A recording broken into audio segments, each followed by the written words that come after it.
I'm sorry to say, you may have spent your Saturday evening down in the dumps. Again, there was a point in Minot State's game this Saturday against Wayne State when it seemed like the Beavers were in the game. This is Dawson McCleary throwing a bullet to James Mintmeyer, made it 7-7 in the first quarter. Then, just in the blink of an eye, Beavers were down 28-7 and a 48-2022 final.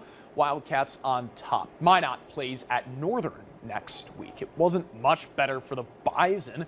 They were down 21-7 to unranked South Dakota at one point. They put on a late comeback, but eventually fell 24-19, and they dropped from 2nd to 7th in the MVFC rankings. Now, not all bad for North Dakota sports fans. The Twins, they're playing October baseball tomorrow. That's something to be excited about. They've played their best baseball as the season ended, winning 8 of 9 series in September and only losing 9 times in 27 games. Up first is the American League Wild Card Series, best 3 of 5 against Toronto, that begins tomorrow evening at Target Field. We're not planning on doing anything exceptionally unusual, so we're going to get our guys ready to play, get them prepared to face these guys, and then go see who the best team is. We've seen them, we've played them, we know a lot of their guys and have experience against them. Same from their end. So I think it'll be a good series, but I think our team's ready to play.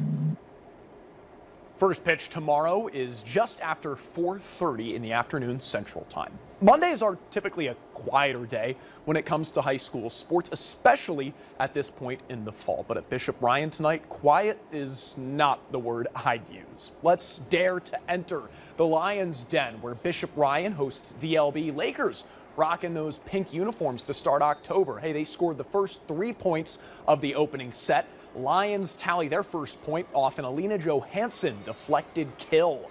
DLB now up by 4 points. Paige Berard will set up Shea Holland. A very delicate tip builds the Laker lead. Shea had 10 kills tonight. Ryan calls timeout. DLB has lost their last 2 district matches to the top 2 teams in the district, South Prairie and our Redeemers. Looks like they're back on track now. Berard with authority. This match started 45 minutes behind schedule, so that puts us in a tough position. Let's dash over to Surrey. The Mustangs are up 2-0 over TGU, and it's tied at 27 in the third set. Surrey senior Melissa Dugan sets for Micaiah Girding. Kill attempt unreturnable. Surrey up 28-27, but remember, you gotta win by 2. This is an example of the want to win versus the will to win. Taylor Spalding, number 1 on the right side, keeps the point alive. TGU freshman Addison Nesham sends it back. Spalding again, diving. Final kill attempt is out of play. The Mustangs tonight didn't just want to win, they willed it to happen. It was back and forth constantly. We were picking it up right at the end. We just took it right away from them. The scoreboard says it all. Right at the end, right when we need it. We pull through when we have to. Stangs play at Berthold tomorrow. TGU is off till Saturday. This week's triple and double A football polls arrive this afternoon, and no surprise that Minot falls from 2nd to 3rd place in the voting after a close loss to West Fargo Cheyenne. The Mustangs take over the number 2 spot, and Shanley, the defending champs, score a perfect 100 voting score. They received 20 of 20 possible first place votes. Bismarck High is in 4th. That's who Minot plays in Bismarck on Thursday night.